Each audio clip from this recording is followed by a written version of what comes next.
Hello, friends, and welcome to the Exams Made Simple. And we are back again with the Hindu Complete Newspaper Analysis for April 19, 2023. First of all, I'm very sorry for not making the videos for the last 5 days. पिछले 5 दिनों में videos नहीं बन पाए हैं. So I will try to cover them today. आज दोपहर तक वो सारे वीडियोस आपको मिल जाएंगे और I will try to combine one video for the last 5 days. जो भी इंपॉर्टेंट न्यूज़ आर्टिकल्स हैं, एडिटोरियल्स के फैक्ट हैं, वो सब कवर कर दूंगा मैं. So don't worry and please forgive me for not making the videos for these last 4 to 5 days, है ना. So I know this was not just on my part to not inform or announce, but the condition was such that I was not able to announce, and that is the reason why I missed the analysis without informing. So please, I'm very sorry for that. Let's start today with the questions first. सबसे पहले आज के सवाल जिनके जवाब आपको देने हैं. पहला सवाल आप देख सकते हैं, the California ocean current which flows along the west coast of North America, ये किस तरीके का करंट है. तो ऑप्शंस आपके सामने है. Cold current flowing north, warm current flowing south, cold current flowing south या वार्म करंट फ्लोइंग नॉर्थ. तो ये मैं अभी आपको एक मैप दिखाऊंगा, उसमें आपको दिखा दूंगा. अगर आप आंसर कर सकें अपनी तरफ से तो बहुत अच्छा होगा. That will be very good. अच्छा, कमेंट सेक्शन में थोड़ा सा आप इंटरेक्शन किया करें, एटलीस्ट आंसर्स बता दें या कितने आंसर आपके सही नहीं, क्योंकि उससे हमारा भी मोटिवेशन मिलता है कि yes you are seeing something and you are learning something, है ना. So that will be good from your own part. तो कैलिफोर्निया करंट जो है एक पैसिफिक ओशन का करंट है that moves southward along the western coast of North America, है ना. तो ये बिल्कुल इंपॉर्टेंट है आपके लिए. कोल्ड करंट है, so that is the thing which is important. दूसरा सवाल है, consider the following statements regarding opportunity cost. अब अपॉर्चुनिटी कॉस्ट के रिगार्डिंग स्टेटमेंट्स लिखे हुए हैं. पहला स्टेटमेंट कह रहा है, opportunity cost represents the potential benefit that an individual investor or business misses out when choosing one alternative over the another. दूसरा स्टेटमेंट कह रहा है, for companies opportunity cost do not show up in the financial statement but are useful in planning by management. तो आपको बताना है कि कौन सा स्टेटमेंट सही है. अच्छा देखो, मैं थोड़ा सा आपको समझा देता हूँ, आप अपनी तरफ से अटेम्प्ट तो कर लो. अपॉर्चुनिटी कॉस्ट का मतलब ये है कि अगर आप ए चुनेंगे तो बी के बेनिफिट्स आप नहीं ले पाएंगे. फॉर एग्जाम्पल, सिंपल सा एग्जाम्पल है कि अगर आप ए टू बी जाना चाहते हैं तो आप आइदर ट्रेन से जा सकते हैं और बाय बस जा सकते हैं, ठीक है ना.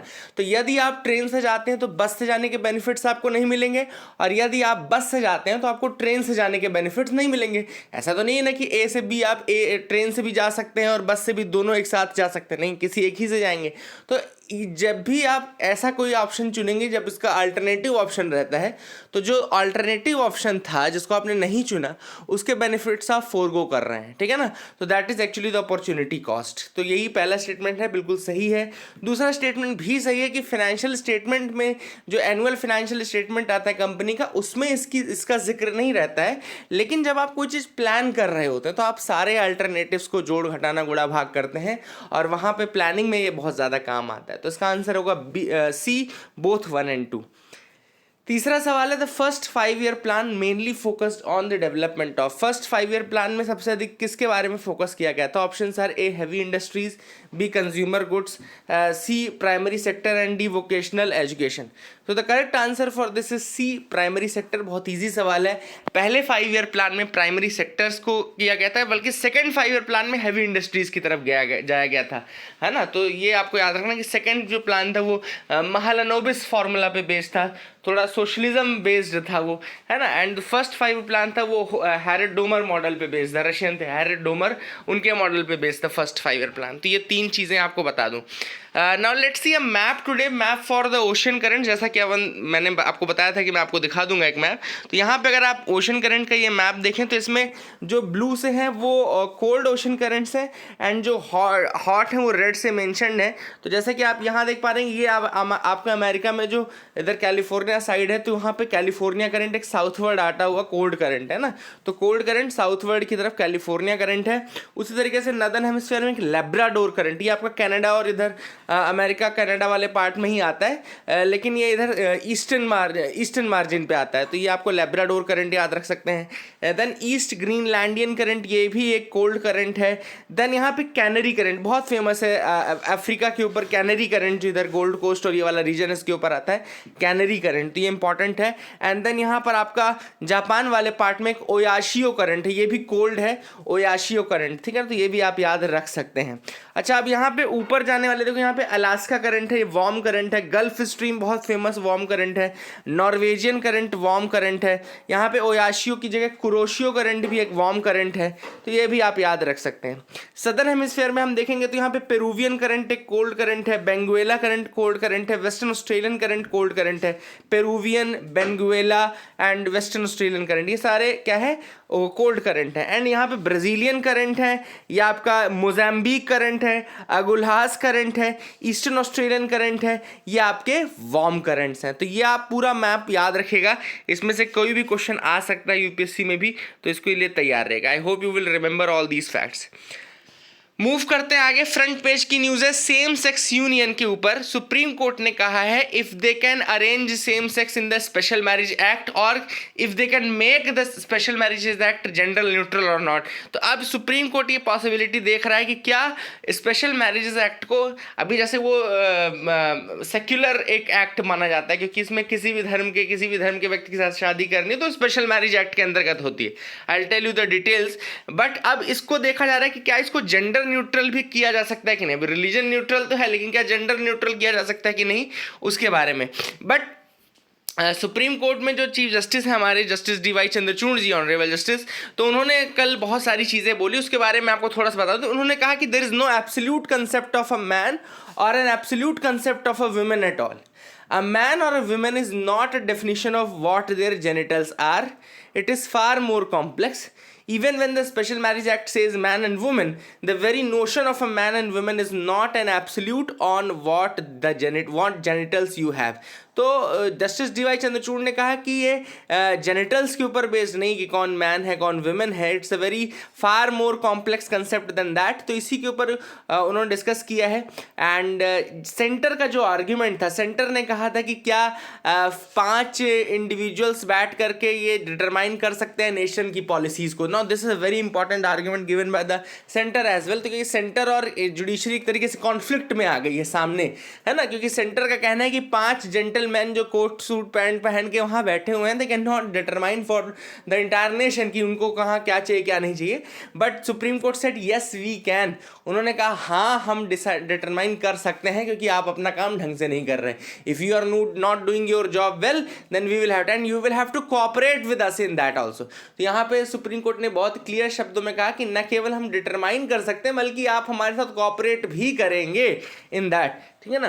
एंड सिंपल सी बात उन्होंने ये कही कि genitals are not the determinant of the gender of a man और अ वुमेन, है ना। जेंडर डिटरमाइन करने के लिए जेनिटल्स सफिशिएंट नहीं है, the concept is far more than that.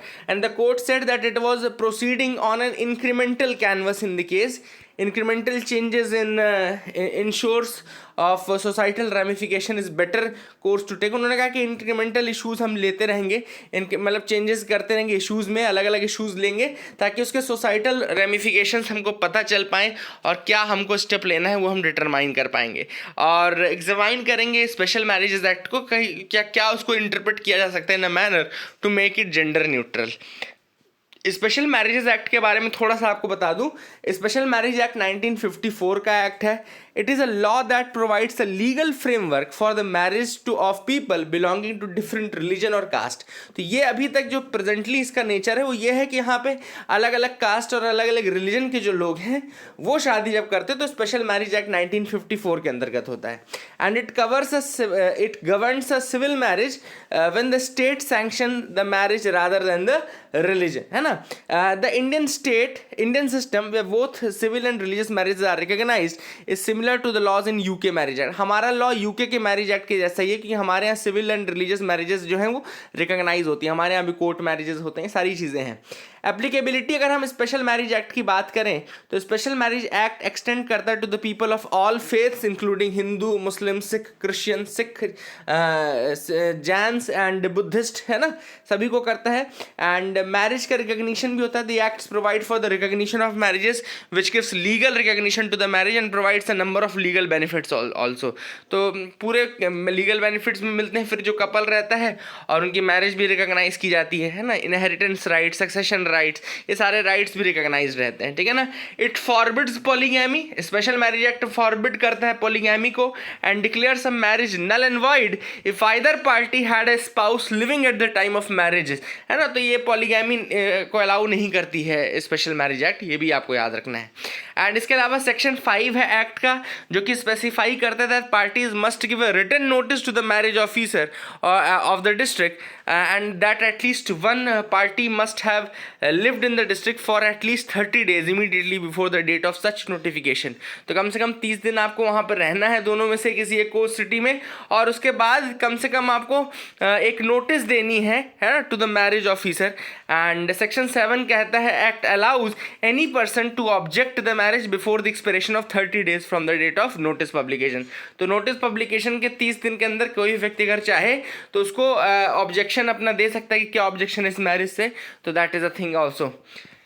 इसके अलावा इसमें एज का क्राइटेरिया जो है वो है 21 साल for mails and 18 for females, जैसा कि नॉर्मल है। So that is the thing which is there. I hope you got clarity regarding Special Marriage Act and this concept which is going on.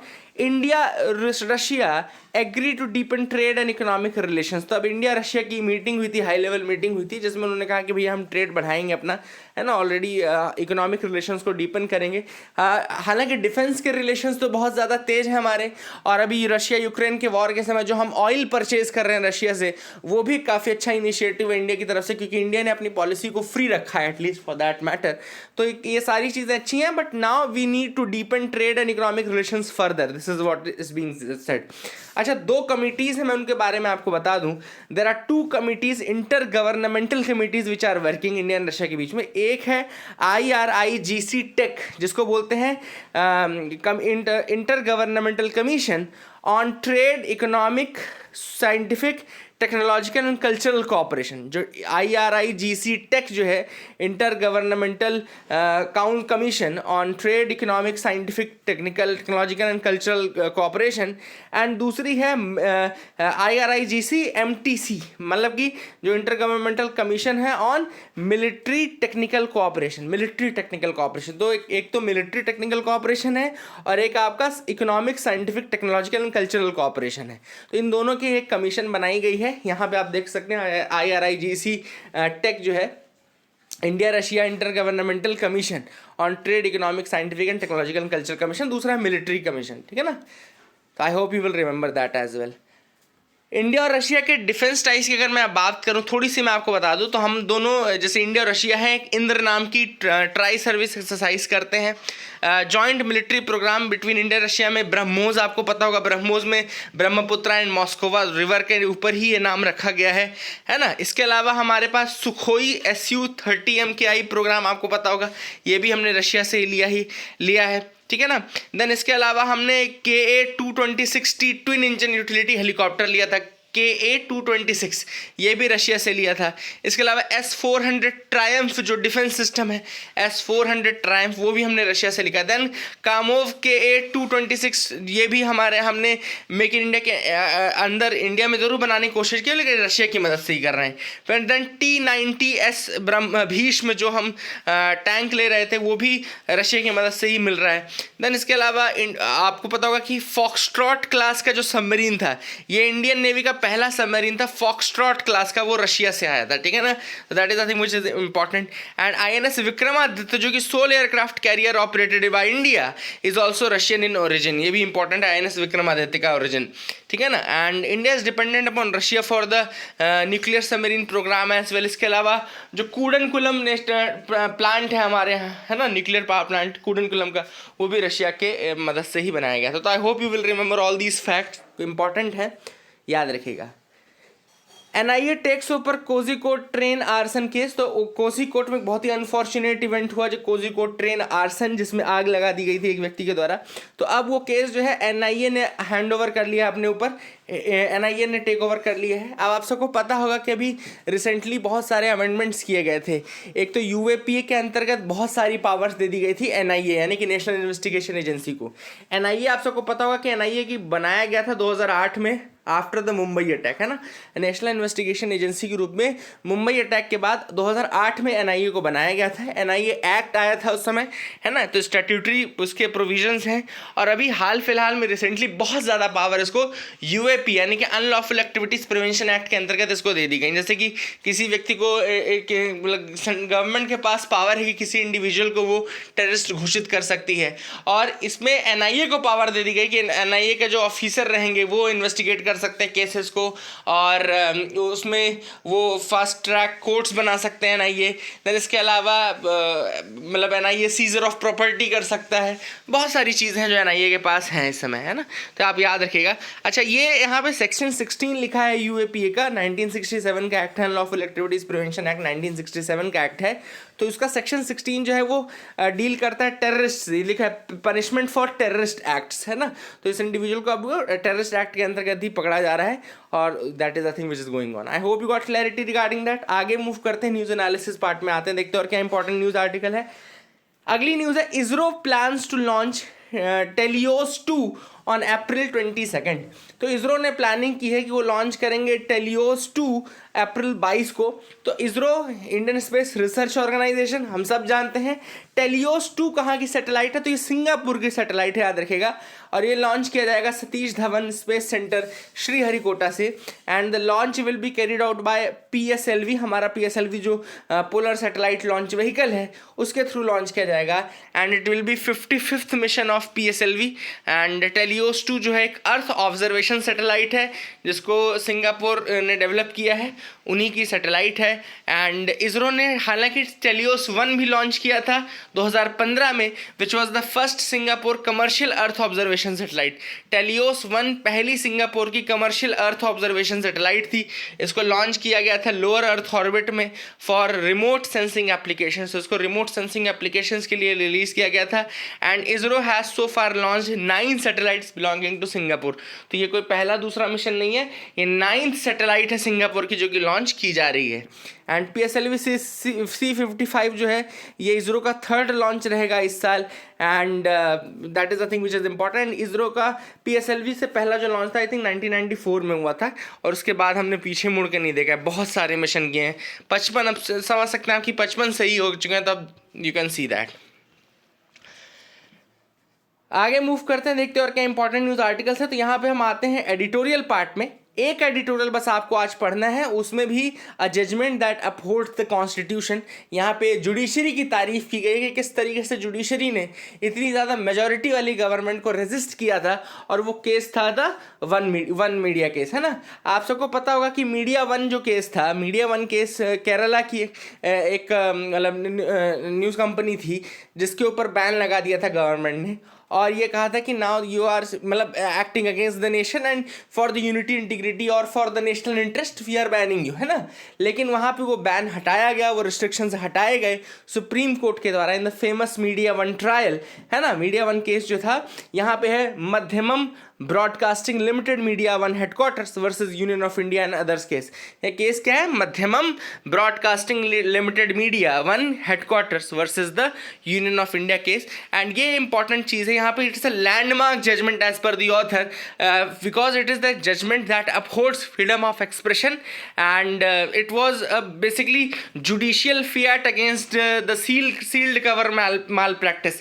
तो याद होगा आप लोग को इस जजमेंट के बारे में, जब मैंने पढ़ाया था मैंने आपको बताया था कि स्टार्टिंग में गवर्नमेंट सील्ड कवर ज्यूरिस्प्रूडेंस का फॉलो कर रही थी।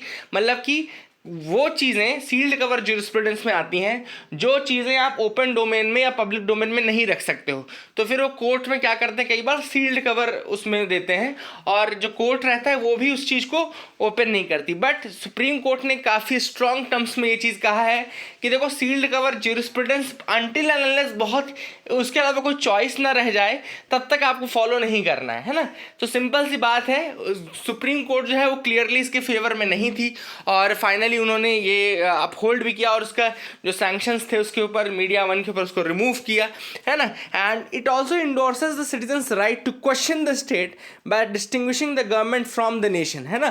तो ये बहुत अच्छी बात है कि इस जजमेंट में सुप्रीम कोर्ट ने ये बताया कि भैया सिटीजन के पास अधिकार है कि वो स्टेट को क्वेश्चन कर सकता है, एंड जो स्टेट, जो नेशन है, वो गवर्नमेंट नेशन नहीं है ना। Government is not the nation, there is a difference between government and the nation, and it is also a judicial admonition against the misuse of the rhetoric of national security also. तो यहाँ पे supreme court ने क्या किया, एक जो बार बार misuse हो रहा था सेंटर के द्वारा कि भैया नेशनल इंटरेस्ट, है ना, कोई चीज़ करनी है तो नेशनल इंटरेस्ट में, हमको आपकी जानकारी चाहिए तो नेशनल इंटरेस्ट में चाहिए, तो ये चीज़ भी यहाँ पे सुप्रीम कोर्ट ने कहा कि now this is a sheer misuse of this rhetoric of national security and all, and आप अपनी तरफ अपनी arbitrariness को, you cannot cover your arbitrariness in the name of national security.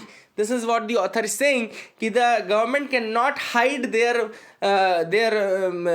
arbitrariness in the name of national security and all, and इसीलिए ये verdict जो है काफ़ी ज़्यादा significant है। और इसके अलावा एक और जजमेंट की बात ऑथर ने की है SR बम्बई केस की। 1994 का केस था जहाँ पे फेडरलिज्म और सेक्युलरिज्म को basic features of the constitution कहा गया था, ठीक है ना। तो 1994 का SR Bombay case, in which secularism and federalism was taken as was held up as the basic feature of the constitution, and also इसके अलावा उन्होंने दूसरे कंट्रीज का भी उदाहरण दिया है कि बहुत सारी पावर्स हैं ग्लोबली जो आजकल अपने यहाँ की सुप्रीम कोर्ट की पावर्स को कम करना चाहती है, जैसे कि इजराइल आपको पता होगा कि नेतन्याहू की जो गवर्नमेंट है वो पूरी तरीके से टेक ओवर करना चाहती है सुप्रीम कोर्ट की पावर को, ठीक है ना। बोलीविया में जजेस have been arbitrarily dismissed, Poland में एज लो की जा रही है ताकि जो पुराने जज हैं बाहर हो जाएं और नए जो उनके गवर्नमेंट के फेवरेबल जज हैं वो आ जाएं। तो बहुत सारी चीज़ें हैं, एंड इंडिया भी इस तरीके की चीज़ें ना करें, that is what a caution is given by the author as well. तो एक ये भी चीज़ें इंपॉर्टेंट है, author in itself is a lawyer at the supreme court of India, so ये भी एक इंपॉर्टेंट चीज़ है। So all this things are there and I hope you got clarity regarding this as well. Nagaland's municipal tight rope. अब यहाँ पे आपको पता होगा कि नागालैंड में एक बहुत बड़ा इशू चल रहा है कि Nagaland is arguably the only state where the urban local body seats are not reserved for women as mandated by clause 4 of the 74th amendment to the constitution of India. आप सबको पता है कि 73rd and 74th amendment act जो कि पंचायती राज और municipalities and इनके relation में है, तो काफ़ी इलैबोरेट लॉज हैं। 74th अमेंडमेंट एक्ट जब आप पढ़ेंगे तो वहाँ पे आपको बहुत सारी चीज़ें मिलेंगी, जैसे reservation of for women, 33% seats आपको रिजर्व करनी है वुमेन के लिए। लेकिन नागालैंड में इस चीज़ का अपोज ये कह के होता है कि चूंकि Nagaland is a special category state, हमें आर्टिकल 371A के अंतर्गत हमको स्पेशल प्रोविजन दिए गए हैं। तो whether this 74th amendment act will violate that और नॉट, ये चीज़ एक बहुत बड़ा सवाल है, और इसी कारण से अभी तक इसका फुलफिलमेंट के साथ फॉलो अप नहीं हो पा रहा है नागालैंड में, ठीक है ना। And article states that no act of parliament would apply to the religious or social practices of Nagas, Naga customary law and procedure, administration of civil and criminal justice involving decisions according to the Naga customary law। ठीक है, तो आप देख सकते हैं कि उनका 371A जो है वो पावर देता है कि कोई भी एक्ट ऑफ पार्लियामेंट वहाँ पे अप्लाई नहीं करेगा टू द रिलीजियस और social practices of the Nagas, या फिर नागा कस्टमरी लॉ के अगेंस्ट नहीं जा सकता है। तो इसी बेसिस पे वो बार बार क्या करते हैं, इसको रिजेक्ट करते हैं। सुप्रीम कोर्ट ऑब्वियस सी बात है ये डेफिनेटली नहीं चाहेगा कि कोई स्टेट ऐसा हो जो वुमेन को रिजर्वेशन ना दे as per the 74th amendment act and all, है ना। तो काफ़ी इंपॉर्टेंट चीज़ है ये। देखो, first and only civic body elections in Nagaland were held in 2004 without any reservation for the seats, है ना। And the state government amended the 2000 municipal act in 2006, फिर 2006 में इसको अमेंड किया गया और 33% रिजर्वेशन रखा गया, है ना। पहले 2004 में इलेक्शन हो गया, फिर 2006 में इन्होंने अमेंड करके रिजर्वेशन भी दिया, लेकिन उसके बाद फिर वाइड स्प्रेड एंगर ट्रिगर हो गया। फिर उसके बाद जब ट्रिगर हुआ तो फिर उसको पोस्टपोन कर दिया उन्होंने, फिर से रिजर्वेशन हटा दिया गया, है ना। तो ये भी आपको याद रखना, that is the thing which is important.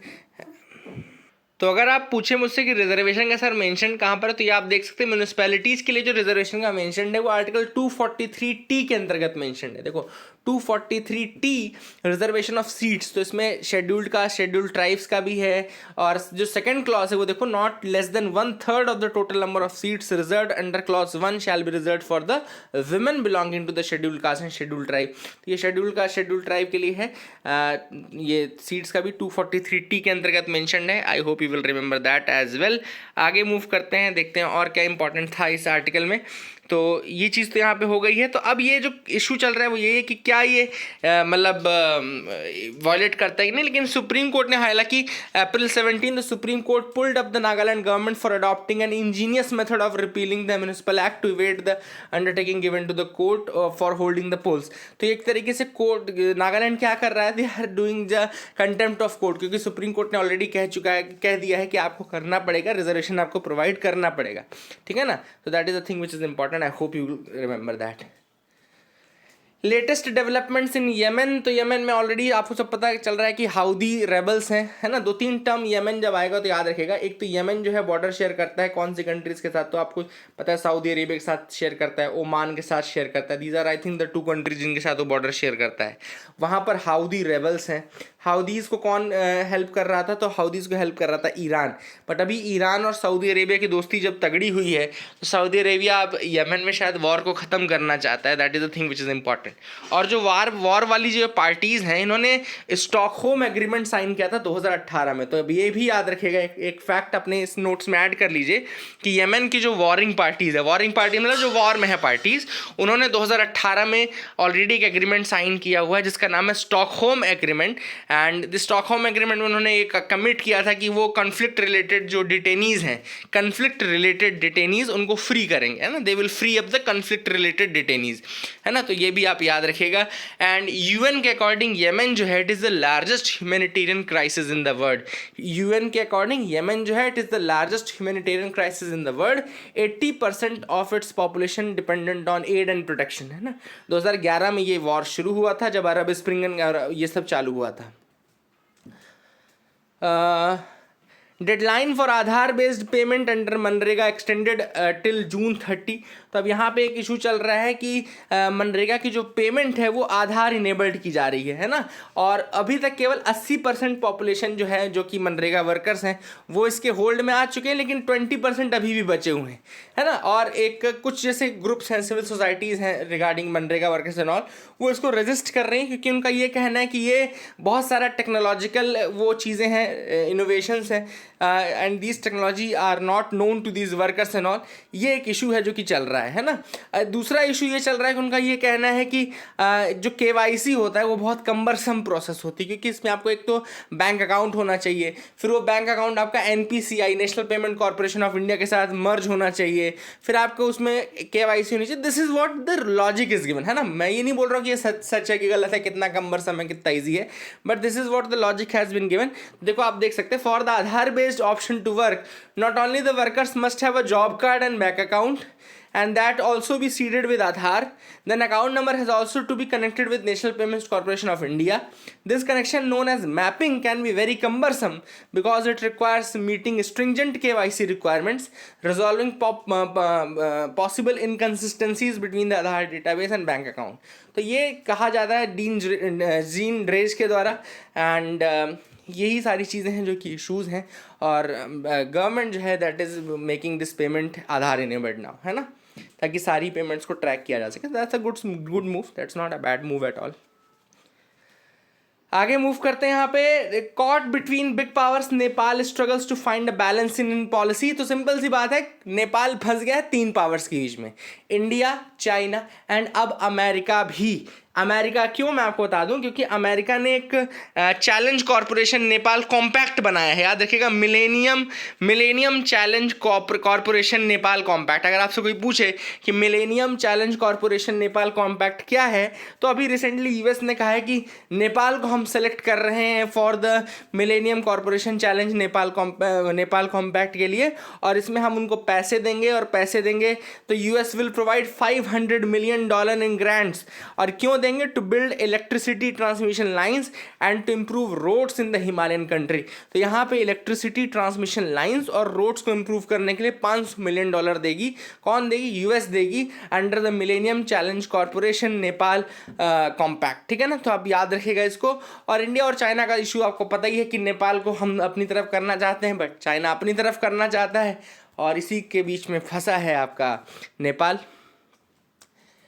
India plans to appeal against WTO ruling on IT tariff. अब हुआ क्या था एक्चुअली कि इंडिया ने IT टैरिफ लगा दिए थे इनकम मतलब इंफॉर्मेशन टेक्नोलॉजी के जो इक्विपमेंट्स हैं जो यूरोपियन यूनियन, जापान या ताइवान से आ रहे हैं, उनके ऊपर कुछ IT प्रोडक्ट्स के ऊपर हमने टैरिफ लगाए थे। अब ऑब्वियस सी बात है उनको कॉम्पिटिटिव प्राइस पे लाने के लिए किया गया होगा इंडिया के द्वारा, बट WTO ने कह दिया कि ये गलत है, ये टैरिफ जो है ये मतलब एक तरीके से ट्रेड रिस्ट्रिक्शंस हैं, अनफेयर ट्रेड रिस्ट्रिक्शंस हैं, और अब इसी के अगेंस्ट हम अपील करने वाले हैं। तो we are going to appeal against that.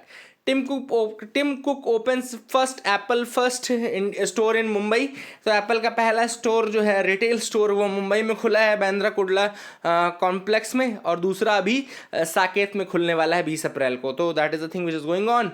I hope you got clarity. That is it for the day. I hope you liked our video. Please like, share, subscribe. Keep loving us, keep sharing us. Thank you and have a nice day.